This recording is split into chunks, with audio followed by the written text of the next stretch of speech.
नमस्ते हमारे प्यारे भाइयों और सारे सम्मान्य टीचर्स को। देखिए, मैं एक छोटा सा 2 मिनट का मैसेज आपके लिए बताना चाहता हूँ। अभी एसएससी सीजीएल का एग्ज़ाम हुआ है और सबको पता है, हमें भी पता है कि एग्ज़ाम में कमियां हैं, एग्ज़ाम में गड़बड़ियां हैं। एसएससी के एग्ज़ाम प्रोसेस में बहुत ज़्यादा सुधार की ज़रूरत है। एसएससी के जो वेंडर है एडुक्यूटी, हमें उसकी क्षमताओं पे कतई भरोसा नहीं है। बहुत सारे एग्ज़ाम सेंटर पे अथक गड़बड़ियां हुई हैं, बहुत सारे एग्जाम कैंसिल हुए हैं, बहुत सारे बच्चों के साथ अन्याय हुआ है, बहुत सारे बच्चों का पेपर ठीक भी हुआ है, लेकिन गलत किसी के साथ नहीं होना चाहिए। एसएससी के एग्जाम प्रोसेस को सुधारने के लिए हम सभी टीचर्स ने सारी तरह की चीजें मिलके करने की कोशिश करी, चाहे टीचर्स के बीच में आपस में कितने भी मतभेद क्यों ना हो। पर जब बच्चों की बात आई तो सारे टीचर एक जगह कई कई बार इकट्ठा होके आए। हमने प्रोटेस्ट भी करके देख लिया, हम एसएससी चेयरमैन साहब से भी मिले, डीओपीटी मिनिस्टर साहब से भी मिले, लेकिन उतना कंक्रीट और उतना पॉजिटिव रिजल्ट अभी तक नहीं आ पाया। ये फैक्ट बात है। फिर आखिर में हमारे पास एक ही सहारा आता है, कोर्ट। मेरे भाई, अब जब ये चीजें शुरू हुई तो सबसे पहले हम बड़ी इज्जत के साथ हैं, सबसे पहले सारे ही टीचर्स इकट्ठा होकर सीजो कॉम्प्लेक्स के बाहर पहुंचे थे। सारे टीचर आप ये फोटो में देख सकते हैं, मैं भी था, हर जगह मैं साथ गया हूं, हर जगह। और ये शुभम जैन जो भाई हमारे, उनके यूट्यूब चैनल पे फोटो डली भी हुई है। वहां पे हमने चेयरमैन साहब को बताने की कोशिश भी करी, उन्होंने अपनी तरफ से झूठे बातें, हवाई बातें जो भी करना था कर दिया।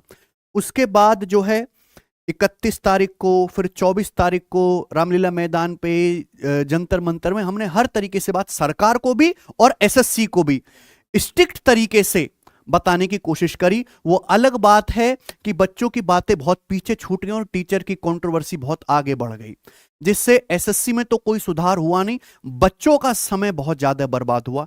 इसके लिए मैं सभी बच्चों से माफी मांगता हूं कि हम टीचर्स में जिस तरह की चीजें हुई वो उस तरह की चीजें नहीं होनी चाहिए थी, और टीचर्स की प्रति रेस्पेक्ट भी बच्चों के मन में कम हुई। हालांकि टीचर सब जो है अपनी जगह बढ़िया हैं, पर जब ईगो आ जाते इंसान के आगे तो नुकसान होता है उस चीज का।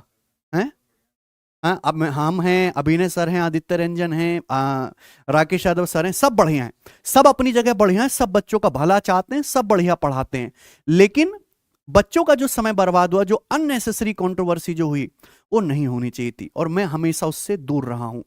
ऐसी कोई भी इंसिडेंट नहीं है जब मैं ना पहुंचा हूं या मैंने फाइनेंशियली सपोर्ट करने की कोशिश ना करी हो, किया ना हो। तो वो एज ए लीडर के तौर पर उन्होंने काम किया, और मुझे कोई लीडर बनने का शौक नहीं है, पर हां, लीडर के पीछे मैं हमेशा जरूर खड़ा रहा हूं, और मैंने कभी भी किसी भी चीज को खराब करने के, नेगेटिव करने की कोशिश नहीं की है। मैं हमेशा चाहता था कि एसएससी के एग्जाम प्रोसेस में सुधार हो, और अगर एसएससी में चीजें गड़बड़ियां भी हुई तो मैं तो यूट्यूब पे हमेशा से पढ़ाता रहा हूं। एसएससी के अलावा जितने भी पेपर होते रहे, रेलवे का, पुलिस का, आईबी का, उनकी तैयारी हम लगातार करवाते रहे। ठीक है, देखो, हमारे विचारों में मतभेद हो सकता है, पर हमारा मकसद सेम ही है, बच्चों को पढ़ाना। और जहां किसी भी एग्जाम में रिफॉर्म के सुधार की बात आती है, एक जगह अपने द्वेष हटा के, खैर मेरे मन में तो कोई द्वेष है ही नहीं किसी के लिए, ना मैंने पिछले 2 साल से किसी टीचर के बारे में कोई गलत बात कही है, ना मैं कहूंगा। वो लड़कपन में चीजें हो गई थी, लेकिन वो शुरुआत कभी मेरी तरफ से नहीं हुई, आप जाके देख लीजिएगा, शुरुआत कभी मैंने नहीं करी। ठीक है, जब किसी बच्चे के किसी एग्जाम रिफॉर्म की बात आएगी तो मैं हमेशा साथ हूं, मैं आपको खड़ा हुआ मिलूंगा, पीछे खड़ा हुआ मिलूंगा, लीडर आपको जो है हमारे आगे मिलेंगे। लेकिन अब जो है, जब सारे हथकंडे हमने अपना लिए और सुधार नहीं हो पाया, तो आखिरी सहारा कोर्ट ही बचता है। कोर्ट में पीआईएल लगाई गई है। अभिनय सर को इसका ज्यादा एक्सपीरियंस है, उन्होंने इस तरह की चीजें पहले भी काफी करी हैं, तो पीआईएल उन्होंने लगाई है। लेकिन देखो, बिना पैसे के, बिना फाइनेंशियल हेल्प के, है ना, इसके बिना काम नहीं होता मेरे भाई। देश में व्यवस्था ऐसी है कि न्याय भी तब मिलेगा जब आपके जेब में पैसा हो। जेब गरम करनी पड़ती है वकीलों की, समय भी देना पड़ता है, तब जाके कोई सुधार हो सकता है। तो लगातार था कि भाई हम सब टीचर्स मिलकर थोड़ा थोड़ा कंट्रीब्यूट करें, जिससे हम बढ़िया लॉयर हो पाए, और जो है कोर्ट में हमारी जो लड़ाई है वो तसल्ली से लड़ी जा सके। तो पहले तो जैसे हम थे प्लेटफॉर्म पे, तो मैं एज ए इंडिविजुअल टीचर था। अब मेरा एक खुद का छोटा सा प्लेटफॉर्म है, तो मैंने सोचा कि हमारे प्लेटफॉर्म की तरफ से इस लीगल कोर्ट जो है प्रोसेस में हमारी तरफ से कंट्रीब्यूशन होना चाहिए, और मैंने टीम को पहले दिन से कहा, और हमने अपनी तरफ से जो पॉसिबल हो सकता था वो कर दिया है। ये ग्रुप भी बना हुआ है लीगल अपडेट कोर्ट केस। हालांकि इस ग्रुप में मात्र 6 ही मेंबर हैं अभी तक, तो आप समझ सकते हैं कितने लोगों ने इसमें कंट्रीब्यूट किया है। देखो, ऐसा नहीं कि हर टीचर को बहुत ज्यादा बड़ा अमाउंट देने की जरूरत है। हम इतने सारे केवल ऑनलाइन टीचर अगर थोड़ा थोड़ा भी कंट्रीब्यूट करें तो इतना पैसा आसानी से इकट्ठा हो जाएगा कि बच्चों के हक की लड़ाई के लिए हम कोर्ट में आगे जा पाएंगे। तो मेरी सब टीचर से भी रिक्वेस्ट है कि आप प्लीज कंट्रीब्यूट करने की कोशिश करें, लेकिन हर चीज को आके हम बताएं वो जरूर नहीं है। इससे पहले भी एक बार हुआ था, तब भी हमने हेल्प करी थी, अभी भी हम कर रहे हैं, और आगे भी अगर जरूरत पड़ेगी तो हम गगन प्रताप पीछे नहीं रहेंगे। बच्चों के जहां हक की बात आएगी, चाहे फाइनेंशियली, इमोशनली या टेक्निकली, किसी भी तरीके से हम सपोर्ट करते थे, हैं और करते रहेंगे, और ये हमने कर दिया है।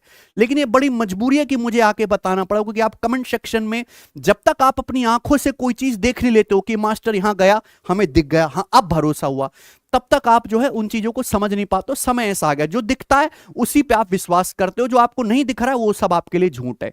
पर कोई बात नहीं, मैंने अपना काम अपनी तरफ से कर दिया है।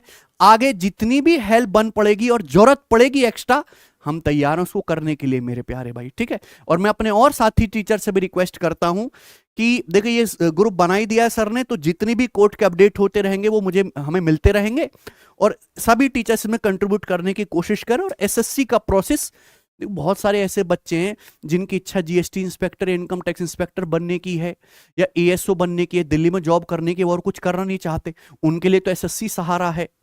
तो ऐसे बच्चों के साथ न्याय होना चाहिए। बाकी और बहुत सारे एग्जाम है जिनमें हम लगातार पढ़ा रहे हैं, हेल्प कर रहे हैं, जो फेयर तरीके से हो भी रहे हैं। आईबी का पेपर हुआ, बढ़िया तरीके से हुआ है, टीसीएस ने करवाया है, ठीक है। तो आपको उन पे भी विचार रखना चाहिए। और एसएससी में देखिए सुधार होगा, धीरे धीरे होगा। अब कोर्ट में फाइनली जो है लड़ाई चली गई, और वहां से हम खाली हाथ तो आएंगे नहीं, ऐसा हमारा विश्वास है, ठीक है बच्चों। तो ये मैसेज मुझे आपको कन्वे करना था। कोई भूल चूक हो तो उसको माफ करिएगा। धन्यवाद मेरे प्यारे भाई, हमेशा आपके साथ हैं और रहेंगे। पहले हम भी साथ थे, अब मेरा सिलेक्शन वे प्लेटफॉर्म और हमारी पूरी टीम भी बच्चों के साथ है। धन्यवाद, बाय।